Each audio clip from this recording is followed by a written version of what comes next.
It was a cold night in the quiet outskirts of an American town. At the very end of the main road stood the Blackwood mansion, old, silent, and cursed by time. Locals never went near it. Some said the wind there sounded like someone breathing through the walls. That night, a man named Daniel Hale arrived. He was 35, tall and quiet, a freelance architect whose life had lost its shine. He had been hired to renovate Blackwood Mansion, a job no one else dared to take.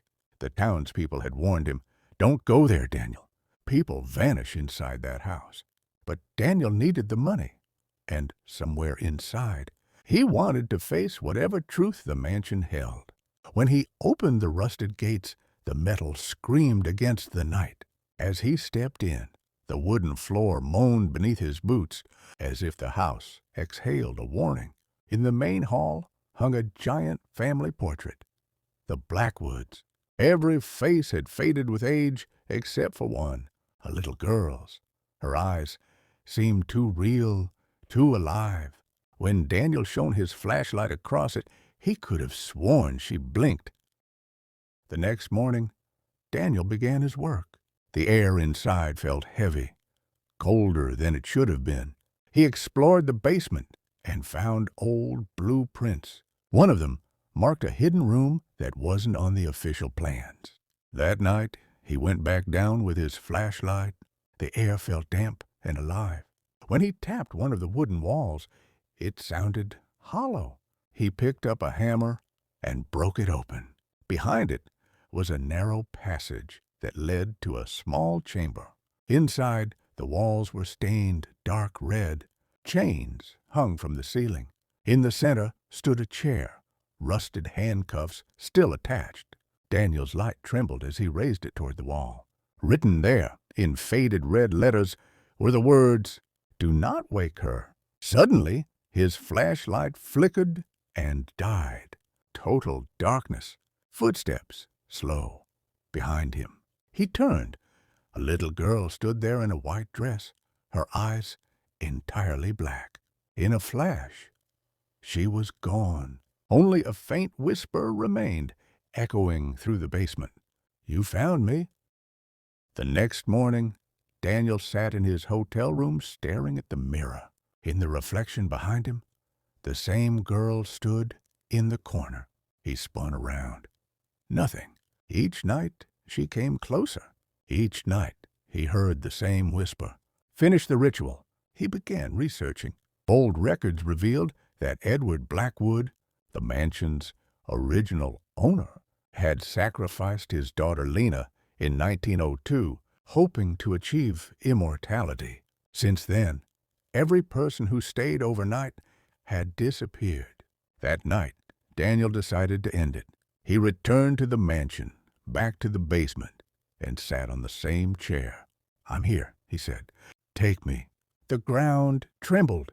Ice-cold air swept through the passage. The mirrors on the wall began to shimmer, forming a face. Lena's face. She spoke without moving her lips. "You killed her." Daniel froze. Memories he had buried deep ripped open. His college lover, Clara, the accident, the hidden body he'd buried years ago. It wasn't the mansion haunting him. It was his own guilt, feeding the curse. "You'll pay now," Lena whispered, and the light went out. The next morning, police found a body in the mansion. Blood on the walls, spelling Daniel. They arrested him on suspicion of murder after discovering human bones beneath the basement floor. During the trial, evidence pointed straight at him. Forensic results matched Clara's remains, and the police had found a recording. Daniel's own voice in the basement saying, "I'm here, take me." The courtroom fell silent.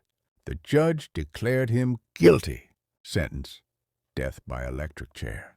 Daniel's last words were soft. "She made me remember what I tried to forget." On the day of his execution, Daniel was strapped into the chair. The warden read the final statement. Just before the lever was pulled, Daniel looked up, and in the observation window he saw the little girl again, smiling faintly. The lights flickered. The switch flipped. Daniel's body jerked, then went still. But on the control room monitors, every guard froze. Behind Daniel's lifeless body stood another figure, small, pale, dressed in white. Lena Blackwood.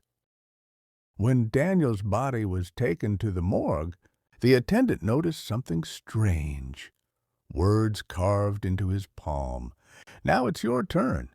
The next morning, the morgue worker was gone. Security footage showed a faint white shadow moving across the camera before the lights went out completely. Blackwood Mansion was sealed again.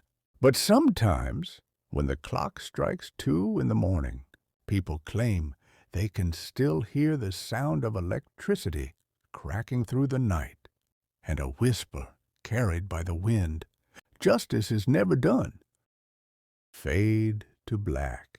The echo fades. Silence.